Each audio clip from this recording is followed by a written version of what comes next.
ইনকামই করে 500, বিকালবেলায় বাজারের ব্যাগটা নিয়ে ছোটোখাটো জমিদারের মতো যায়,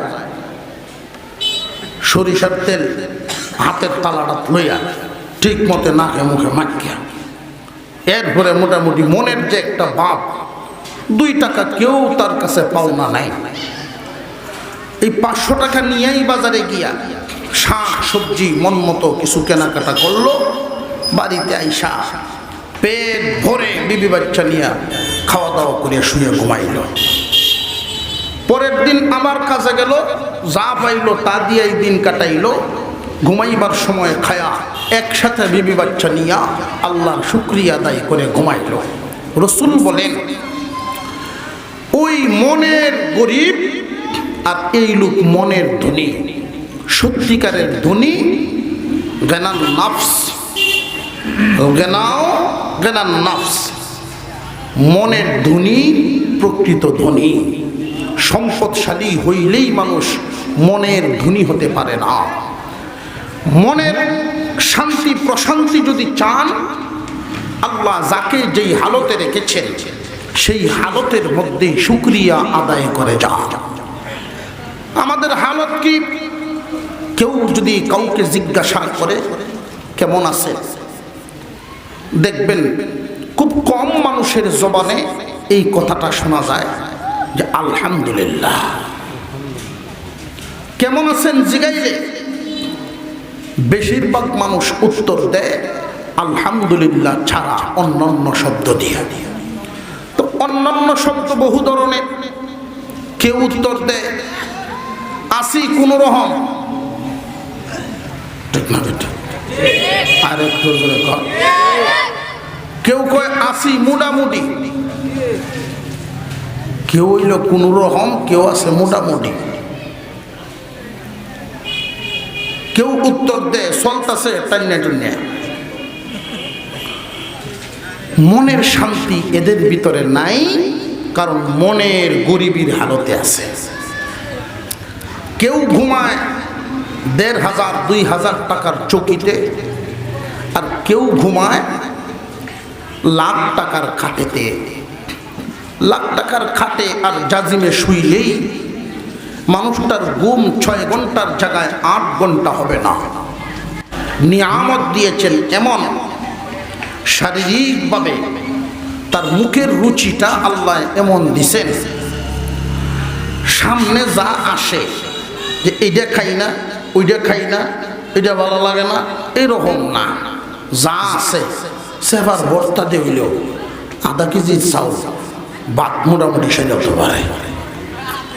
খাবারের রুচিবালা, পেট ভরে খাইতে পারবে। ঘুমাইতে গেল, এই লোকের ঘুমটা মশার ফেনফেনানির জন্য ওটার ঘুম ফিরে না। লক্ষ্য করে দেখবেন, পেট ভরে খাইল, সারা রাত ঘুমাইল, ঘুম থেকে উঠেই যখন এই মানুষটা বাথরুমের তলব হয়, রাতের বেলায় কচুর মুড়া সহ যা খাইছে সব পরিষ্কার, হজম হয়ে গেছে। খাবারের রুচি ভালো, হজমের শক্তি ভালো, শরীর সুস্থ।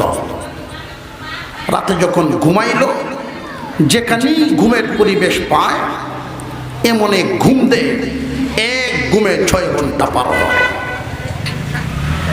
খাবারের রুচি, হজম শক্তি গেল একটা।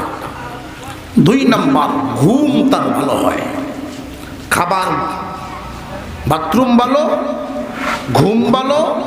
3 নাম্বারে জীবন সঙ্গীটা পাইছে ভালো।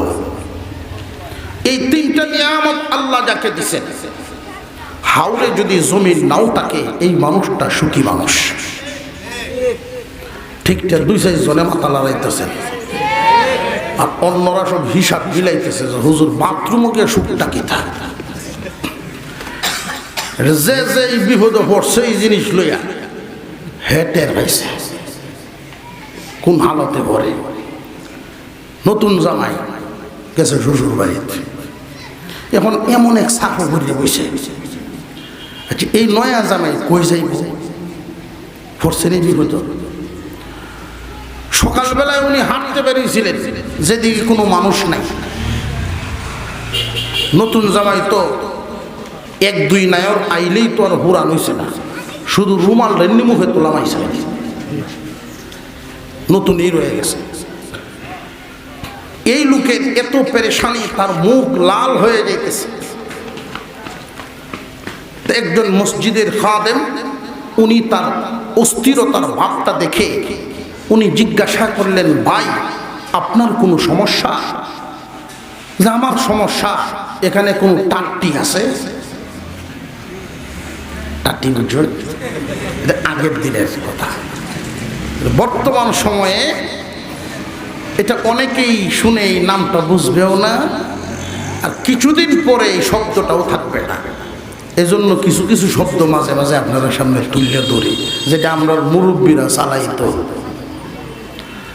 যেখানে কোনো টাট্টি আছে, আমার বড় বেজ্জয়া, বড় অসুবিধা। উনি বাথরুম নিয়ে দেখায় দিছেন, তখনকার সময়ে এই স্যানিটারি সিস্টেম, টাইলস সিস্টেম ছিল না।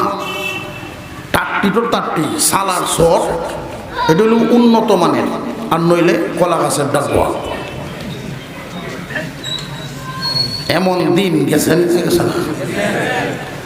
যাই হোক, উনি ওনার জরুরত সেরে যখন বের হয়েছেন, দেখলেন আগের যেই পেরেশানি ছিল, মনে হয়েছিল যে আসমান ভাঙ্গা মুসিবত তার উপরে। আর নতুন জামাই, ইজ্জত তো গেল বা। আর এখন যেই তার মুখে খুশির ছাপ দেখা যায়, মনে হইতেছে যে দুনিয়ার সবচাইতে সুখী মানুষ এই লোকটা। বিরাট এক প্রশান্তি লাভ পেয়েছে, মনে হচ্ছে যাবজ্জীবনের কারাদণ্ড খেতে জেল থেকে মাত্র বাইর হয়েছে। ভাই, আল্লাহ পাক এই যে তিনটা নিয়ামত দান করেছেন, আমরা হাবিজাবি খাইয়া ফের দিছি নষ্ট করিয়া, এইটা খাই না ওইটা খাই না, মুখের রুচি নাই, মুখ মাইরিয়া নেই। পয়সা হইলে লাভ কি?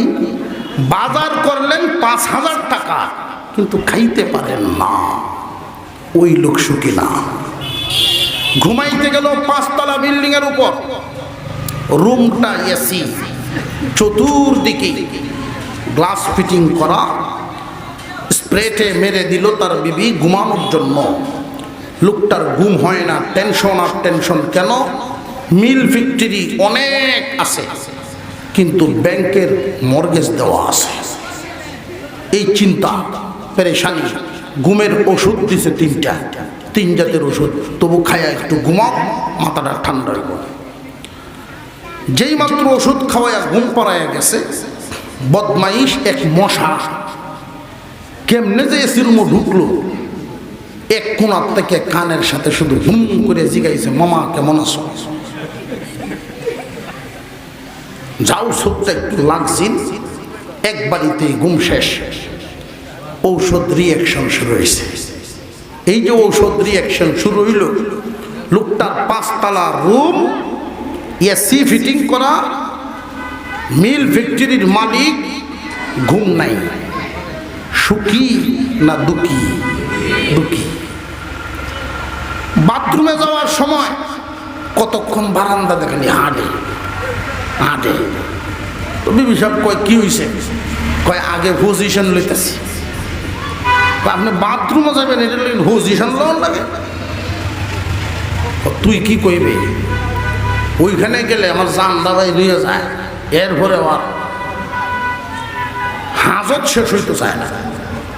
ডাক্তার বলছেন কিছু হাঁটাহাঁটি করলে পেট পরিষ্কার হবে, এই জন্য বারিন্দা দাঁড়িয়ে কতক্ষণ আটকে উঠছে, সিগারেট লইছে একটা, হেনকে খায়। ধোয়া, গরম ধোয়া, গ্যাস কমায়া ময়লা বের করবো, এইটাও আরেক বুদ্ধি করতে হয়েছে। ওইখানে গিয়ে খায়া টাইনা টুনে কোনো রকম সাইড। তো এই লোকের কথা হইল যে ৩ গন্ধে আনন্দ। যে ৩ গন্ধে আনন্দ কেমনে? ঘুম থেকে উঠলে সকালে মুখের একটা গন্ধ, সিগারেট খাইছে এটার একটা গন্ধ, আর বাথরুম করছে এই হানের গন্ধ। এই ৩ গন্ধে বাথরুম থেকে আনন্দ হয়ে বেরিয়েছে। এই লোক কি সুখী না প্রকৃত পক্ষে দুঃখী? মুসলমান ইমানদার ভাইয়েরা আমার, আল্লাহ পাক রব্বুল আলামিন যাকে যেই হালতে রেখেছেন ওই হালতেই যখন বান্দার জবান থেকে বের হয় আলহামদুলিল্লাহ, যারে যেই হালতে রাখছেন বান্দা যদি আল্লাহর শুকর আদায় করেন আল্লাহ খুশি হয়ে যান। মূসা আলাইহিস সালাম আল্লাহর সাথে কথা বলার জন্য যখন রাস্তা দিয়ে যাইতেন প্রায় সময় মানুষে এটা সেটা জিগাইতেন, ওগো আল্লাহর নবী আমার এই হালত, আল্লাহকে বলবেন উত্তর জেনে আসবেন। তো হঠাৎ একদিন একজন মানুষ রাস্তার কিনারে পড়ে আছেন, মানুষটার হালত হলো এমন, চার হাত পা কোনোটাই নাই, দুইটা হাতও নাই, দুইটা পাও নাই। বলুন তো দেখি এই মানুষটা দুনিয়াদারি কি করো? উনি ডাক দিলেন, ওগো আল্লাহর পয়গম্বর, আল্লাহর কাছে জিজ্ঞাসা করবেন আমাকে আল্লাহ দুনিয়াতে কোন কারণে বানাইছে? আমার যে আল্লাহ বানাইলেন, আমার আল্লাহ কি আমারে কোনো কাজে লাগাইবেন? আমি তো আল্লাহর কোনো কাজ করতে পারি না। তখনকার সময়ে নির্দিষ্ট জায়গা মসজিদ ছাড়া নামাজ পড়া যাইতো না। এখন তো যেখানে ইচ্ছা সেখানেই নামাজ পড়া যায়। তখনকার জামানা যেখানে ইচ্ছা নামাজ পড়া যাইতো না। ওযু করার জন্য তায়াম্মুমের ব্যবস্থা ছিল না। আল্লাহর হুকুম পালন করা কি সহজ ছিল না, কঠিন। আমি তো আল্লাহর গোলামিও করতে পারি না, আল্লাহ কেন বানাইলেন এটা জিগাইবেন।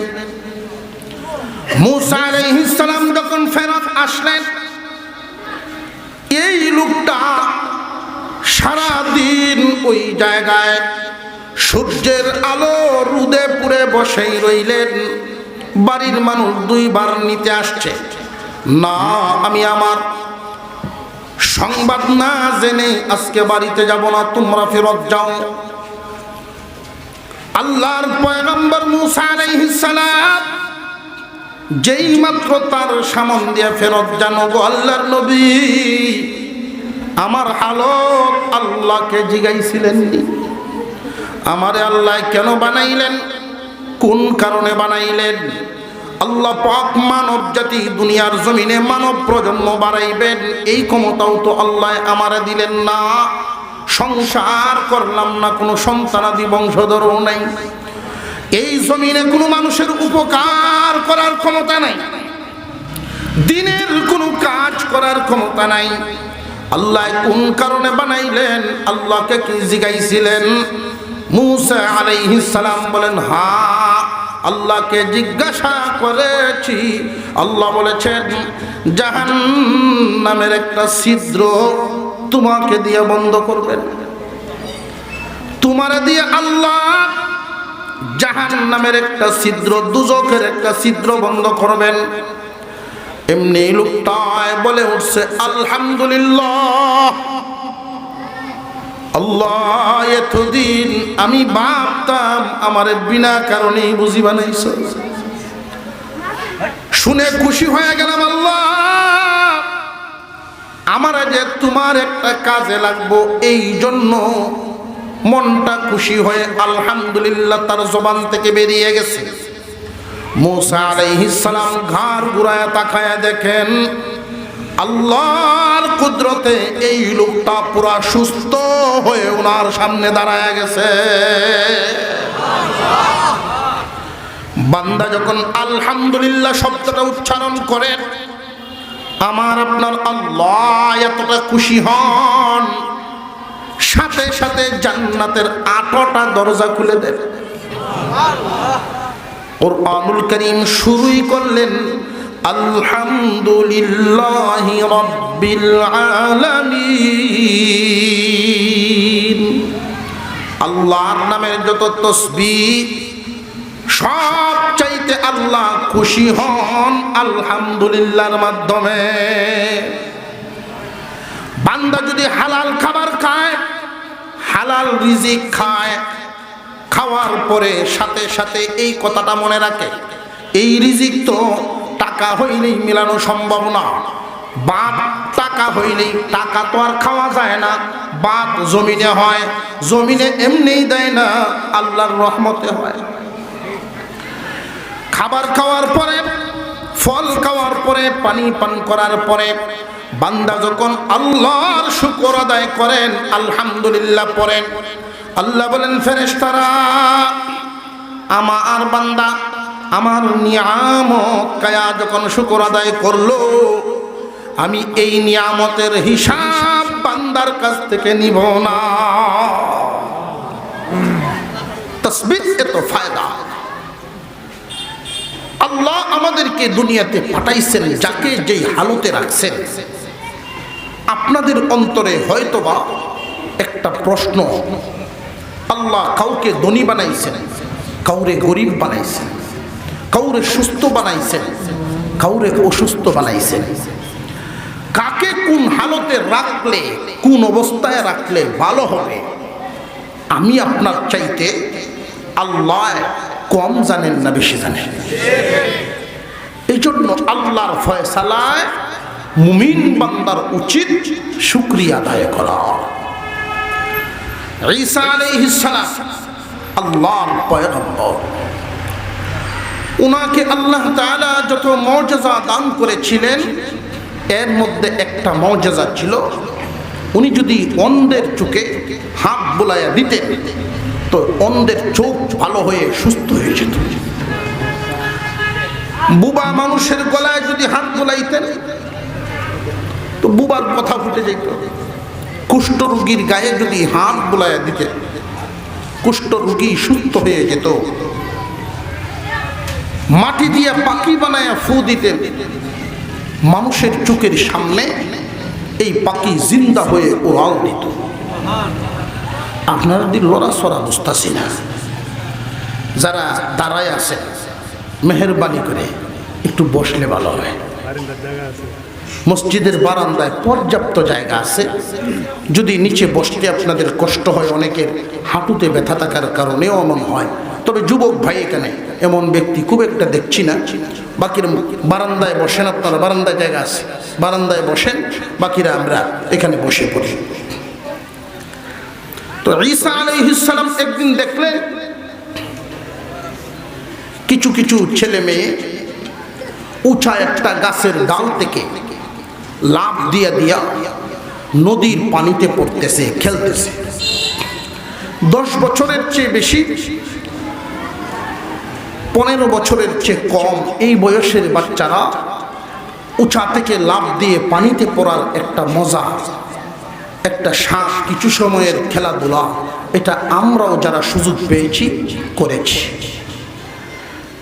গোসলের সময় খেলাধুলাটা করে মানুষ। তো এই বাচ্চাদের খেলাটা ঈসা পয়গম্বর দেখলেন। আর একটা বাচ্চা নদীর পাড়ে মন খারাপ করে বসে আছে। ঈসা আলাইহিস সালাম দেখলেন ওই ছেলেটা তাদের বয়সী, কিন্তু খেলায় শামিল হতে পারেন না। কেন? যে তার চোখে আলো নাই, জন্মন্ধ। মনে মনে আফসোস করলেন, আরে এত সুন্দর একটা ছেলে, তার চোখের আলোটা যদি থাকতো এদের সাথে খেলাধুলা করত। ঈসা আলাইহিস সালাম এই বাচ্চার চোখে হাত বোলাইয়া দিলেন। আল্লাহ তো এই মুজিজা ওনাকে দান করেছেন, যেই মাত্র আল্লাহর নামে হাত বোলাইয়া দিলেন, চক্ষু ভালো হয়ে গেল। যাও তুমি এদের সাথে খেলাধুলা করো, আমি দেখি। এই অন্ধ ছেলে সুস্থ হয়ে এদের সাথে যখন খেলায় লাগলো, লাফালাফি করছে, পানিতে নামছে, মনের আনন্দ। মা বাবা দৌড়াদৌড়ি করে আসছে, আমার ছেলে ভালো হয়ে গেছে, কি আনন্দময় একটা পরিবেশ তৈরি হয়েছে।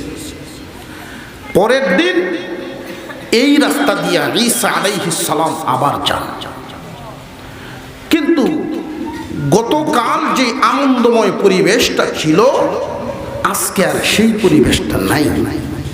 কেন?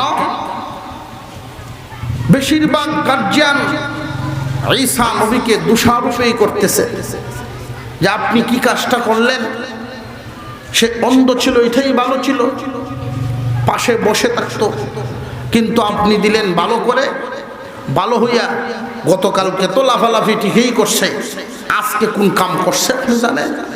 যে আজকে কোন কাম করছে? যে সকালে ঘুম থেকে উঠেই ও বাঁশের যে কুঞ্চা এটা শুকায়া শুকায়া আইনিয়া পানির তলে কুপে দিছে। আর এই গোসলের সময় যখন এক এক ছেলে লাফালাফি করে নামছে, কেউর ফেটে দিয়া, কেউর পায়ে দিয়া, কেউর মুখে, এইভাবে সামরা দেখেন, অবস্থা দেখেন, রক্তাক্ত হয়ে গেছে প্রত্যেকটা শিশু। সে তো তার আগের হালতেই ভালো ছিল। ঈসা আলাইহিস সালাম সেজদায় পড়ে কাঁদেন, আল্লাহ তোমার চাইতে বেশি তো আর কেউ বুঝে না, তারে আগের হালতে নিয়ে নাও। যেই আগের হালতে সে চলে গেল, ঈসা আলাইহিস সালাম আল্লাহর শুকরিয়া আদায় করলেন।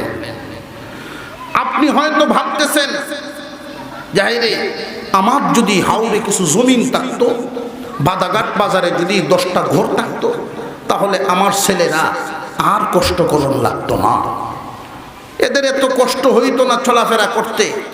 ও মুরব্বী, আল্লাহর ফয়সালায় শুকরিয়া আদায় করবেন। এমনও তো হতে পারত এই সম্পদ আপনার জন্য বিপদের কারণ হতে পারত। আপনার ছেলেরা এখন যেমন হালাল পরিশ্রম করে হালাল রুজি রোজগার করে, তখন এই দোকানের গরমিতে মানুষের উপরে প্রহার করত, দাঙ্গা হাঙ্গামা করত, হারাম পথে লালায়িত হতো। যারে আল্লাহ যেই হালতে রাখছেন সেই হালতের মধ্যেই শুকরিয়া আদায় করা, আল্লাহর প্রতি সন্তুষ্ট থাকা। আর বান্দা যখন আল্লাহর প্রতি সন্তুষ্ট থাকে, এমন একটা মন তার মধ্যে আনতে পারে, ওই মানুষটা মনের ধনী হয়ে যায়। ইয়া আইয়ুহাল্লাযীনা আমানুস্তাঈনু বিস-সাবরি ওয়াস-সালাহ ইন্নাল্লাহা মা'আস-সাবিরিন।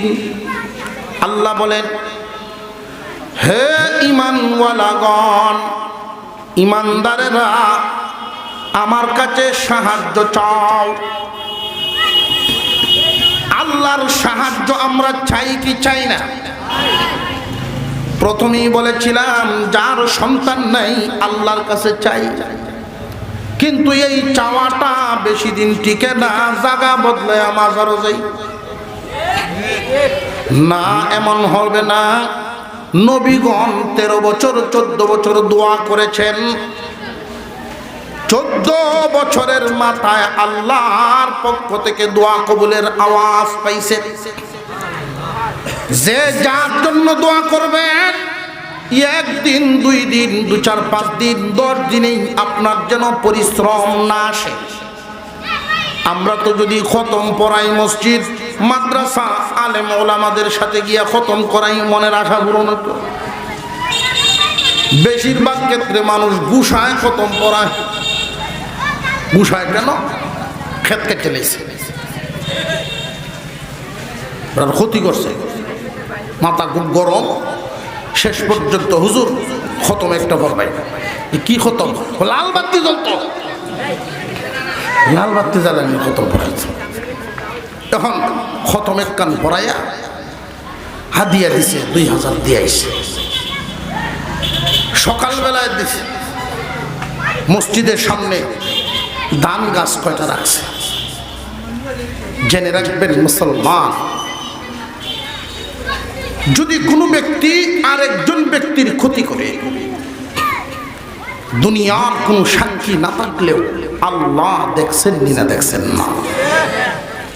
কেউ যদি কারোর ধান কেটে ক্ষতি করে রিজিক নষ্ট করলো, এই মানুষটা মৃত্যুর আগে আল্লাহ তারে রিজিকের অভাব দিয়া রিজিকের কষ্ট করায়া দুনিয়া ছাড়াই যায়। খুব সাবধান। কেউ যদি কারোর বিরুদ্ধে মিথ্যা সাক্ষী দিয়া কোর্টে গিয়া মিথ্যা সাক্ষী দিছে, এমন ঘটনা আছে না নাই? যদি বান্দা সবুর করতে পারে, জানে মিথ্যা কিন্তু খতম পড়ানো গেছে না, লাভটা কি খতম পড়াই? খতম পড়াইলে যদি এটা আসলেই কাম হয়ে যেত, এইভাবে ডাইরেক্ট লাগিয়ে যেত, তাহলে আমি তো হইলে কোন খতম পড়লাম এটা এখন কইতাম না, হইলে এখন গাছ লাগিয়ে যাবে। বাবা এই যে ক্যামেরা ক্যামেরা ভাই, মুমিনের প্রত্যেকটা দোয়া আল্লাহর কাছে কবুল হয়। মুমিনের দোয়া আল্লাহর কাছে কবুল হয় যদি সেই দোয়া শর্ত মাফিক হয়। যেই আয়াত তিলাওয়াত করেছি সেই আয়াতে আল্লাহ আমাদেরকে দোয়া করা শিখাইছেন। চেয়ারম্যানের কাছে বলেন, এমপির কাছে বলেন, টিউনিডিসির কাছেই বলেন, দরখাস্ত লেখার একটা নিয়ম আছে না নাই? আপনার মন মতো লেখলে ওই দরখাস্ত মঞ্জুর হবে না নিয়ম মতো লেখলে মঞ্জুর হবে? আল্লাহ বলেছেন, মুমিন বান্দা তুমি আমার কাছে সাহায্য চাও দুইটা গুণের মাধ্যমে। এই দুই গুণের মাধ্যমে সাহায্য চাইবে যারা, এদের দোয়া আমি এমন ভাবে কবুল করব, ইন্নাল্লাহা মা'আস সাবিরিন,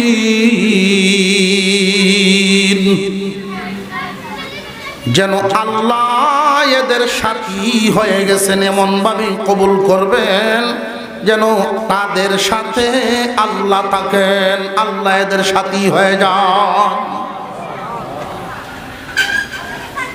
সবরকারী এমনি হয় না। আপনার বিরুদ্ধে কেউ মিথ্যা সাক্ষী দিল, মিথ্যা মামলা দিল, পেরেশানি হয়রানি করে ফেললো, সবর করেন, বলবেন একমাত্র মাওলার কাছে। যেই মানুষ মিথ্যা সাক্ষী দেয় সম্পর্কের কারণে, বন্ধুত্বের কারণে, দলের কারণে, মহব্বতের কারণে, তুমি যে একজন আরেকজনের বিরুদ্ধে মিথ্যা সাক্ষী দিলা, যেই জবান দিয়া তুমি সাক্ষীটা কোর্টে একজন হাকিমের সামনে দিয়ে আসছো, এই দুনিয়া ছাড়ার সময় আরেক হাকিমের সামনে কিন্তু কালিমা স্বীকার করে বিদায় হওয়া লাগবে।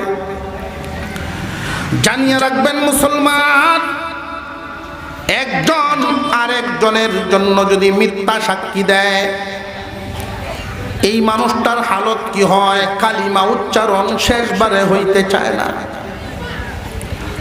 মৃত্যুর পর দেখবেন লাশ কেবলামুখী করানো, যেই সুন্নত তরিকা, এটা আমরা তো সুন্নত মতে লাশ দাফন করি না। ডান করটে শোয়া যেমন সুন্নত, পুরা বডিটা ডান দিকে অর্থাৎ কেবলামুখী বানায় দেওয়া, বুক, পেট, হাঁটু, পুরা সামনা অঙ্গ যেইভাবে কেবলামুখী করিয়া শোয়া সুন্নত দান করটে।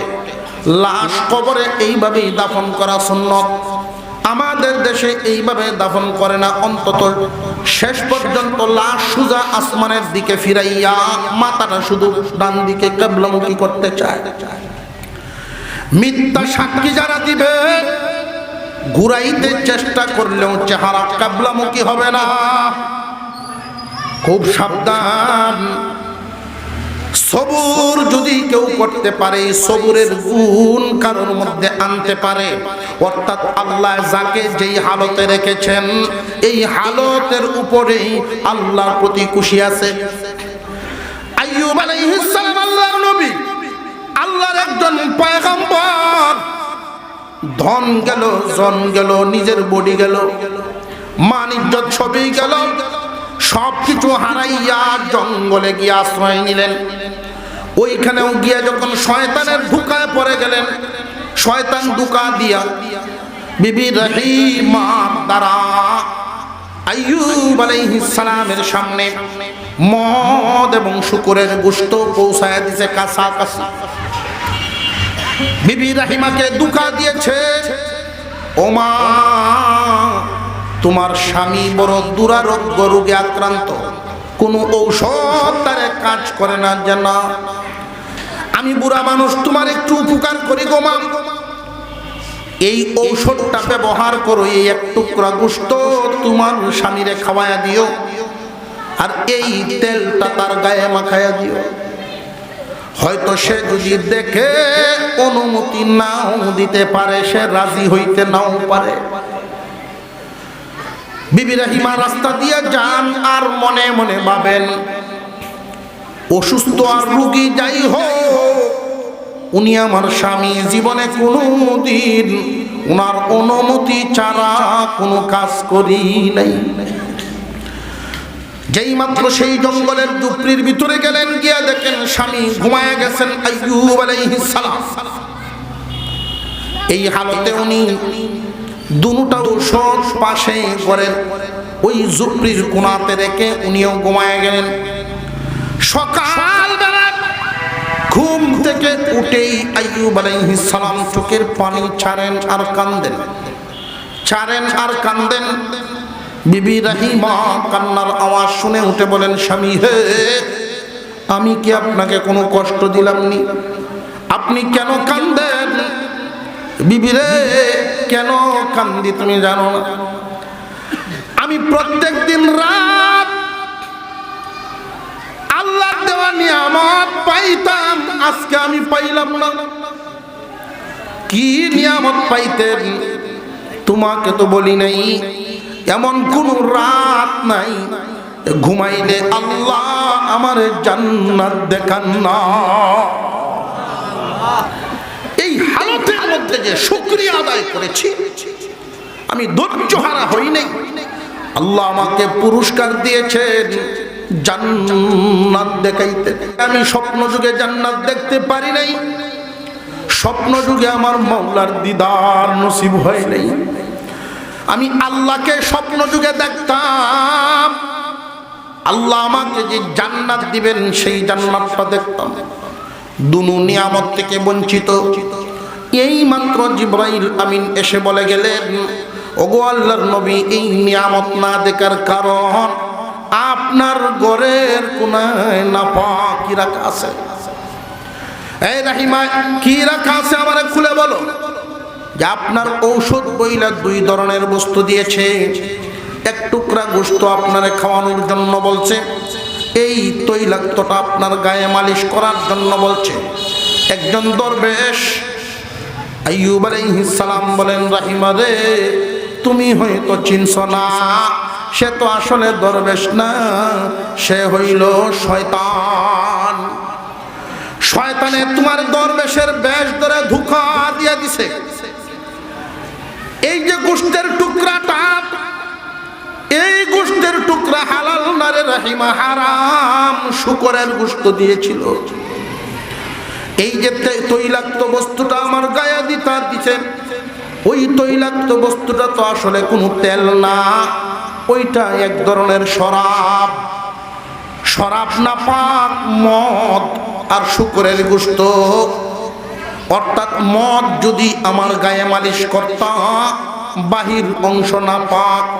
শুকরের গোশত যদি আমারে খাওয়ায়া দিতা, আমার ভিতর না পাক। বাহ্যিক এবং অভ্যন্তরীণ দুটারই নাপাক বানায়া শয়তান সফল হয়ে যেত। বিবি রাহিমা কান্দেন আর দৌড়ান, কান্দেন আর এখান থেকে চলে গেলেন। আইয়ুব আলাইহিস সালাম তখন ডাক দিয়েছিলেন, আল্লাহ মাসানিয়াদুর আন্নী মাসানিয়াদুর, আয় আল্লাহ, শয়তান আমারে বড় কষ্ট ফলায়া দিছে, বড় যন্ত্রণা দেয়।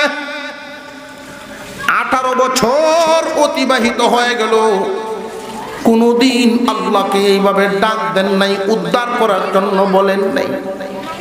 আমারে তুমি যেই হালতে রাখছো, আমি তো তোমার বান্দা, তুমি আমার মালিক। আমারে যেই হালতে রাখছো ওই হালতে তুমি খুশি আছো, অর্থাৎ আমারে যেমনে দেখতে তোমার ভালো লাগে ওই হালতে আমি আল্লাহ খুশি আছি গো। আল্লাহ আমিও খুশি আছি।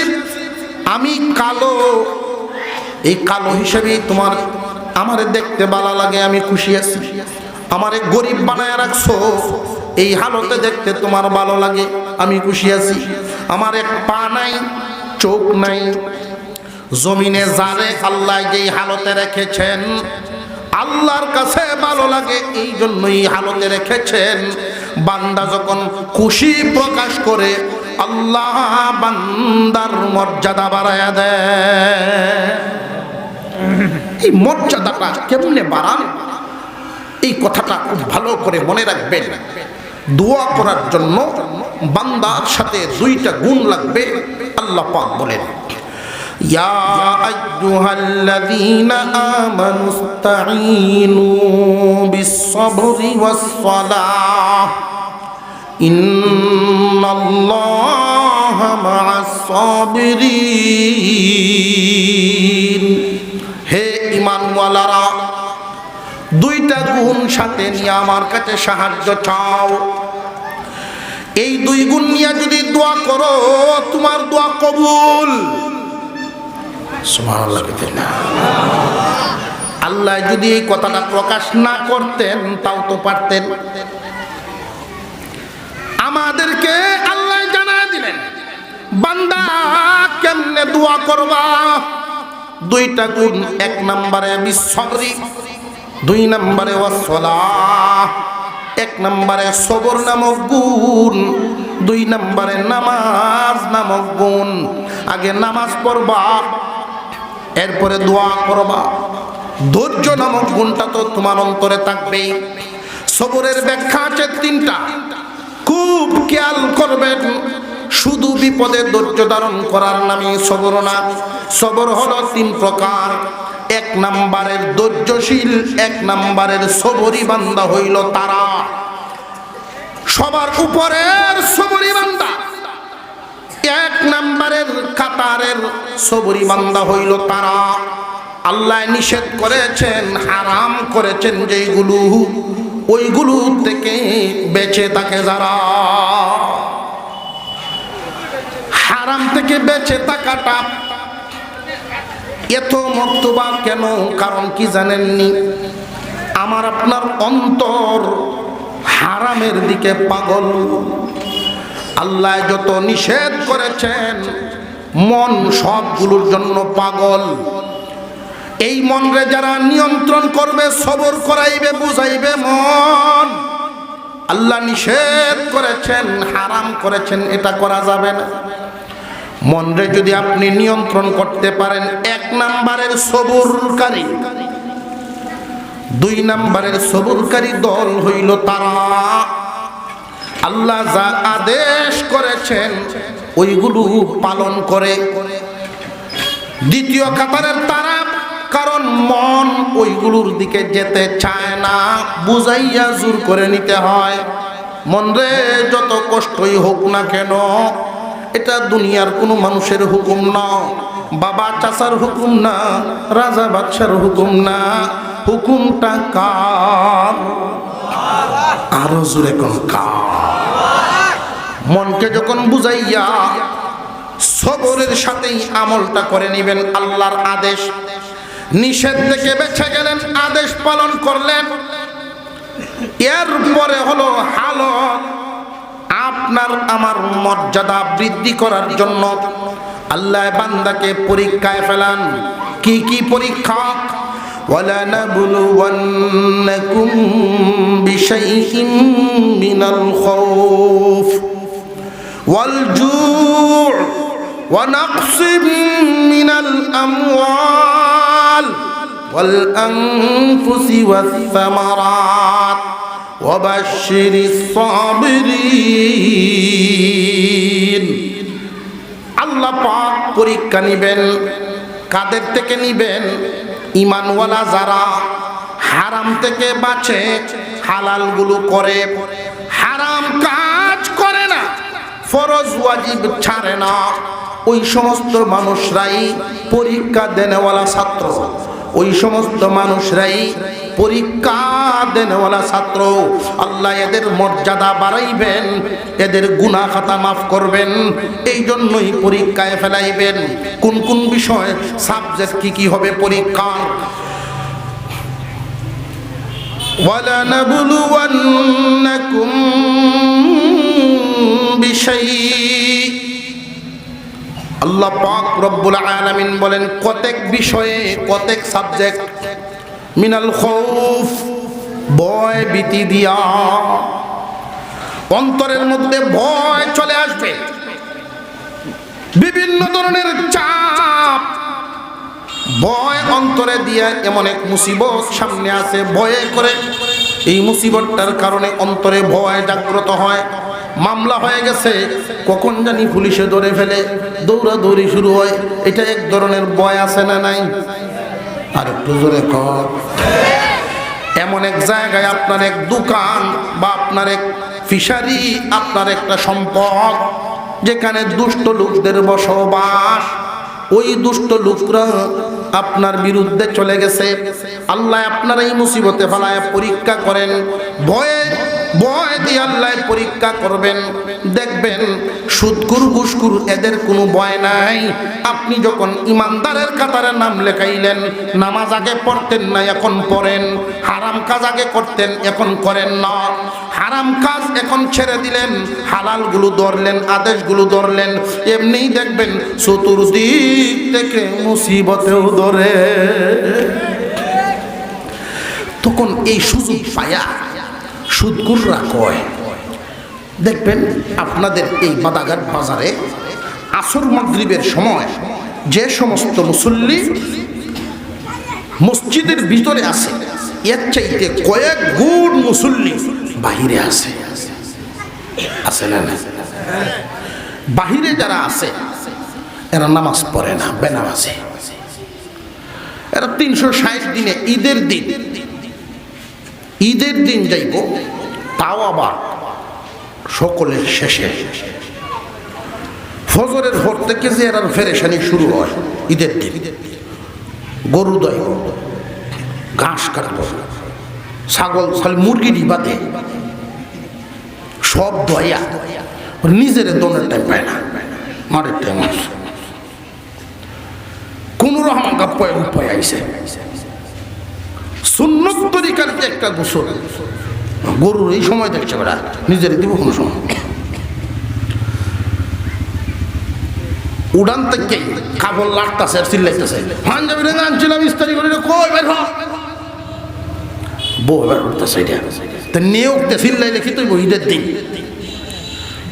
পাঞ্জাবি উঠতেছে, আতরটা বের আতরটা। আচ্ছা, এই ভেরেশানি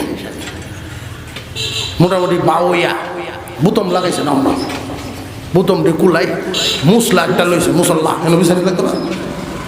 আগের কাতারও তো জায়গা নাই, পিছনে দুপুরের উঠে গেল, মুসল্লা লইয়া যাইতেছে, দেখা যায় দিক দিয়ে কাতার কারে আসছে। এই বাড়ির সামনে থেকে আতুরায় আয় উঠছি। 360 দিনে একটা ঈদের দিন, এই মানুষটির থুয়ে নামাজ পড়ে লাগে তো তার আর মন চায়। আচ্ছা 2 মিনিট কারণ আয় উঠছে, দেখা যায় 8টা উড়াইছে, মুসলা লইয়া দৌড়তাছে মুসল্লি। তাই এমন মুসল্লি আছে না? 5 ওয়াক্ত নামাজি যারা মসজিদ থেকে বের হয়ে, ওদের সাথে যদি কথা বলে যারা 5 ওয়াক্ত নামাজ পড়ে না, দেখবেন হের ইমান ডাট, বেনামাজির ইমান শক্ত। হে দলিল দিব, সুদ খাই চলতাম পারি না, কি বলুন যাবো, হেডের দায়ে গুণা করি, ঠিক আছে, কিন্তু ইমান শক্ত আছে।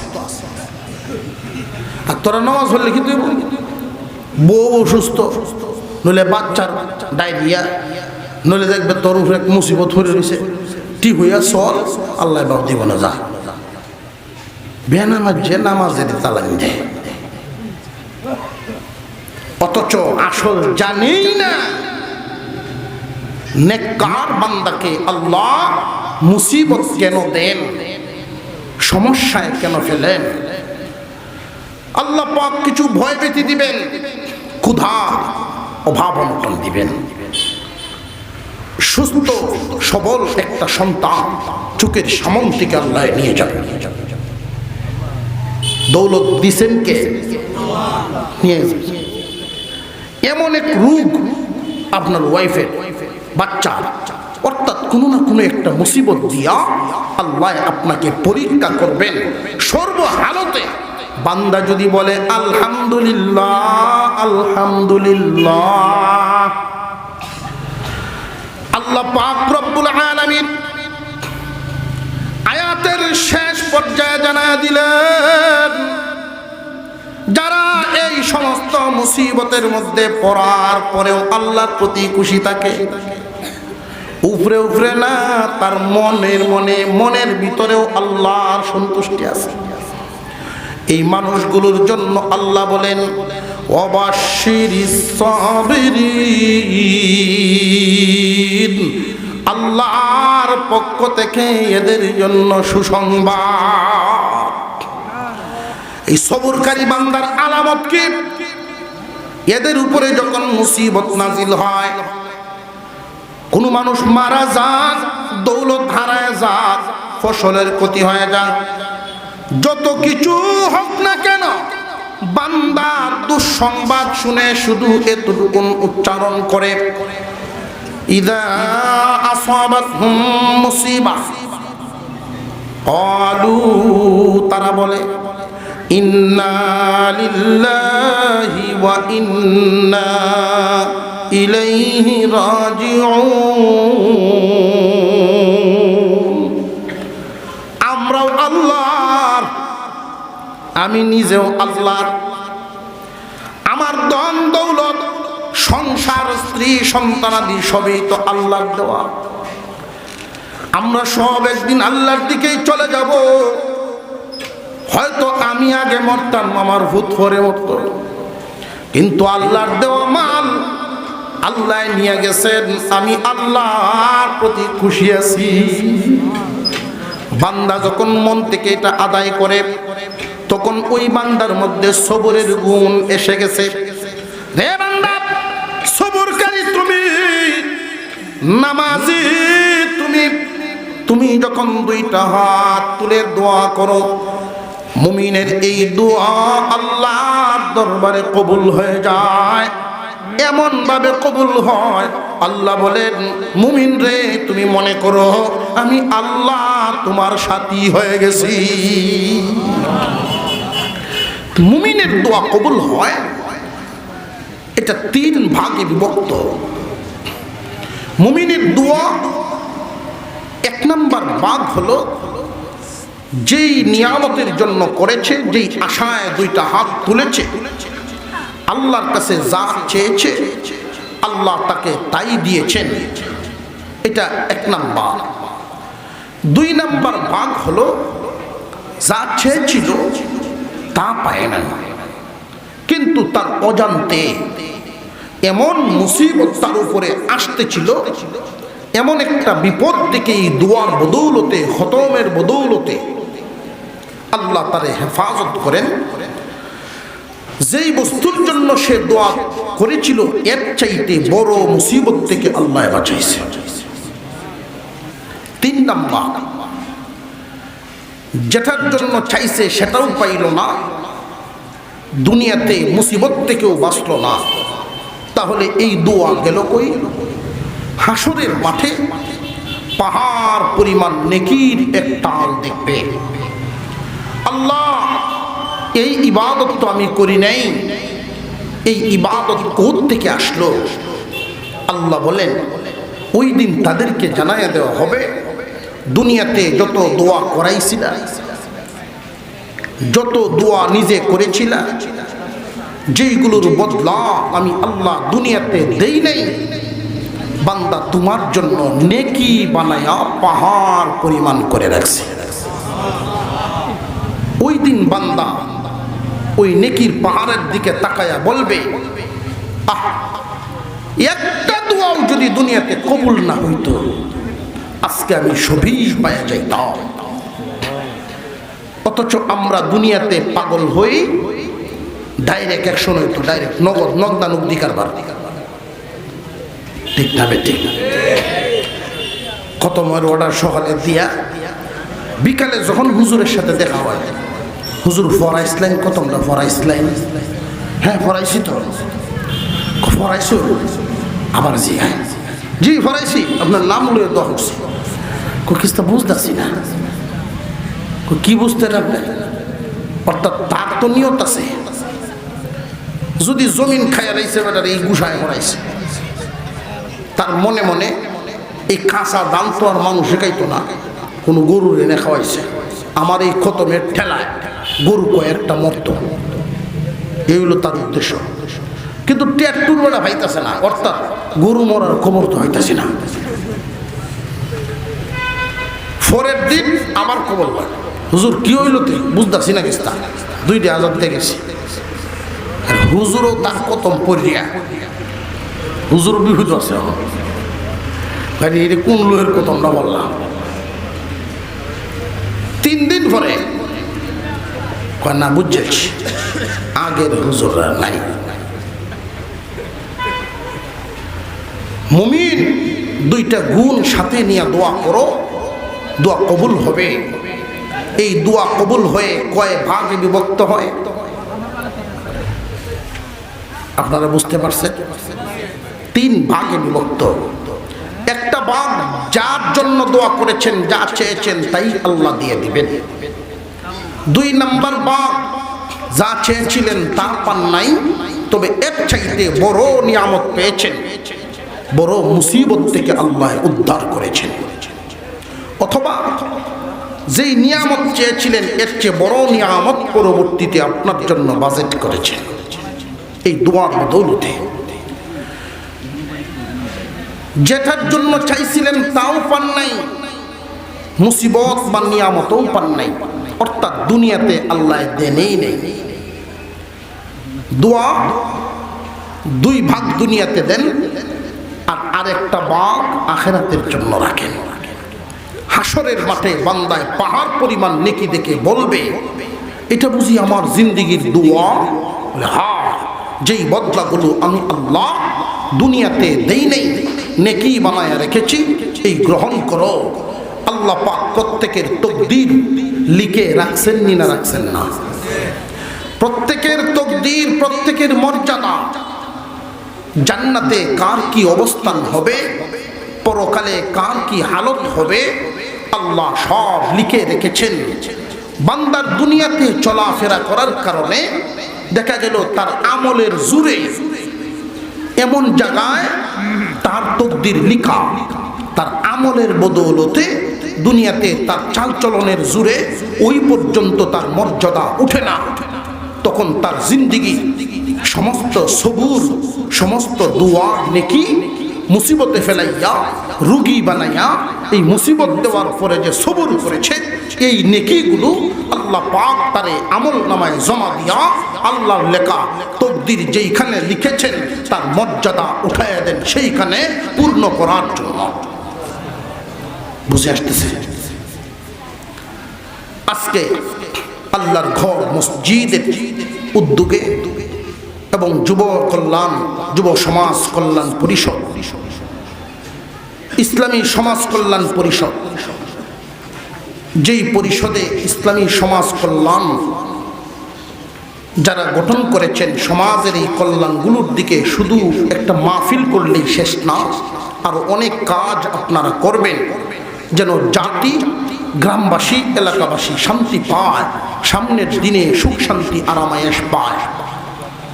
আজকের এই মাহফিল আল্লাহ তাআলা কবুল করেন, আমরা বলি আমিন। আরো জোরে বলেন আমিন। ভাই, একটা মানুষ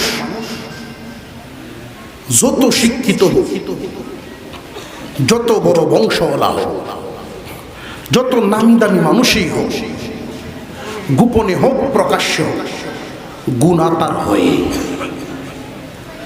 এক হাদিস আপনাদের সামনে প্রথমেই তিলাওয়াত করেছি। আল্লাহর রাসূল বলেন, قال النبي صلى الله عليه وسلم كل بني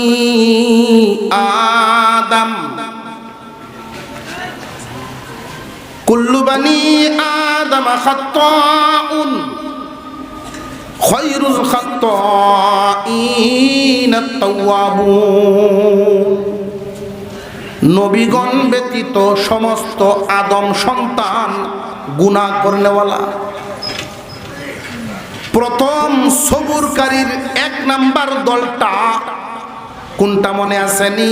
হারাম থেকে বেঁচে থাকে যারা, ওরা 1 নাম্বার। কেন যে গুনাহ থেকে বেঁচে থাকা এত সহজ না। সমস্ত বনি আদম কম বেশি গুনাহ করনেওয়ালা, কম হোক বেশি হোক গুনাহ প্রত্যেকের আছে না নাই? কার কার গুনাহ নাই একটু হাত তুলেন তো দেখি। এই দেখো, গুনাহ নাই এমন কেউ আছে? আমি যখন 11 থেকে 12 বছর বয়সে তো 3 দিনের তবলিগে গেছি। তাবলিগ জামাত থেকে যেই দিন বাড়িতে আসবো, আমির সাহেব সামানপত্র সব সামনে রেখে গুল বেদ দিয়ে দাঁড়াইয়া আখিরি দোয়া করে বিদায় হচ্ছেন যে সকলেই তওবা করেন, যার যার গুনাহ থেকে আল্লাহর কাছে মাপ চাই, যার যার গুনাহ প্রত্যেকে স্মরণ করে আল্লাহর কাছে তওবা করি। একজন সরল সোজা মানুষ, আরে উনি কয়, হুজুর আমার তো জানা মতো কোনো গুনাহ নাই। তো সিধা মানুষ বেহা গাছ ঠিক করেন বড় কঠিন আছে। বেহা গাছ ঠিক করতে যাইবেন লাখরি কিছু হইব, তক্তা আর হতো না। সিধা মানুষ বুঝাইতে যাইবেন যার উল্লিব বাবু তো না।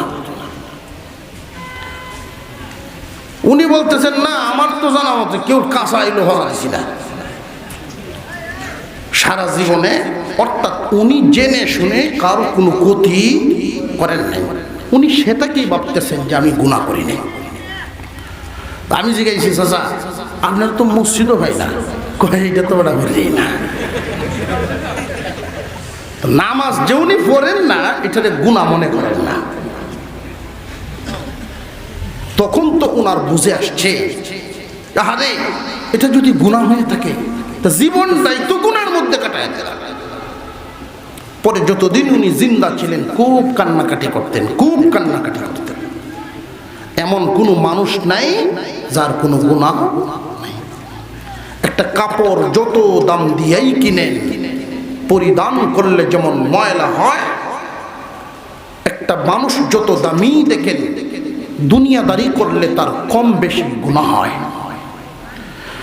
কাপড়টা দামি হোক কম দামি হোক, ময়লা হওয়ার সাথে সাথেই পরিষ্কার করতে হয়। মানুষেরও গুনাহ নামক এইরকম এক দোষ, গুনাহ নামক ময়লা লাগলে সাথে সাথে সাফ পরিষ্কার করতে হয়। কেন? আমরা ঈমানদার, আল্লাহ আমাদেরকে বানাইছেন জান্নাত দেওয়ার জন্য। সব সময় সাফ পাক থাকলে এই গুনাহ নামক নাপাকি সাথে যাবে না। পরিষ্কার হয়ে গেলেন আল্লাহ জান্নাত দিয়ে দিবেন। আর যারা গুনাহ মাফ না করাইয়া ঈমান নিয়ে গেল ঠিক,